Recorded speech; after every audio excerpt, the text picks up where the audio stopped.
നമസ്കാരം. സവിനയം കഥ ആരംഭിക്കട്ടെ. ദ്വാപരയുഗത്തിൻ്റെ പൊൻതിരശീല വീണു, സർഗമൗനം നിന്നു സർവസാക്ഷി. ഒരു കൊടുങ്കാറ്റിൻ്റെ തിരയുയർന്നു, വീണ്ടും പ്രളയപയോധി പൊങ്ങി ദ്വാരകയിൽ. കെട്ടുപൊട്ടിയ കൊടുങ്കാറ്റും പേമാരിയും ശാപപങ്കിലമായ നാടിനെ കടപുഴകി എറിയാൻ തുടങ്ങി. കടന്നിങ്ങും കുറിച്ചുന്ന കൂറ്റൻ തിരമാലകളുടെ ഗർജനകളിൽ ആയിരങ്ങളുടെ നിലവിളി. അമിതമായ ഐശ്വര്യം കൊണ്ടും അധികാരം കൊണ്ടും അഹങ്കാരികളായ യാദവ വംശം മദ്യലഹരിയിൽ പരസ്പരം തല്ലി മരിച്ചു. ശ്രീകൃഷ്ണൻ തൻ്റെ തേരാളിയായ ധാരുതനെ പറഞ്ഞയച്ച് പെട്ടെന്ന് അർജുനനെ കൂട്ടിക്കൊണ്ടുവരുവാൻ ഹസ്തിനത്തിലേക്ക് പറഞ്ഞയച്ചു.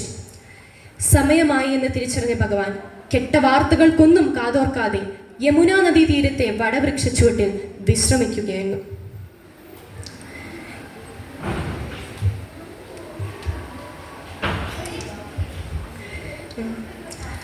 കഴിഞ്ഞ കാല കഥകളിലെ കഥാപാത്രങ്ങളും ഗതകാല സ്മരണകളും ഒന്നൊന്നായി കടന്നു വരികയാണ്.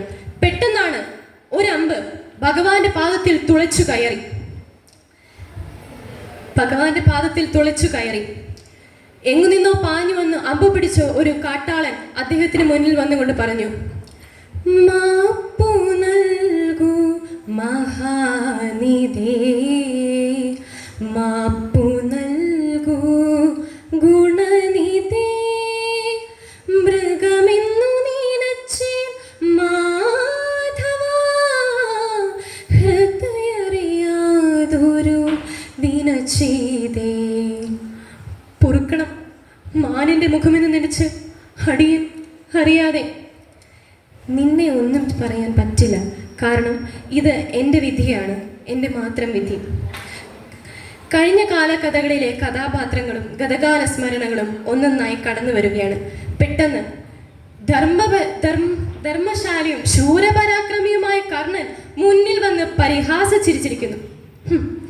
ധർമ്മ സംസ്ഥാപനത്തിന് ഭൂമിയിൽ അവതരിച്ച യുഗപുരുഷൻ, ധർമ്മം ചെയ്യാൻ കർമ്മം കൈവെടിയരുതെന്ന് ഉപദേശിച്ച യോഗീശ്വരൻ. ഹേ പാർത്ഥസാരഥി,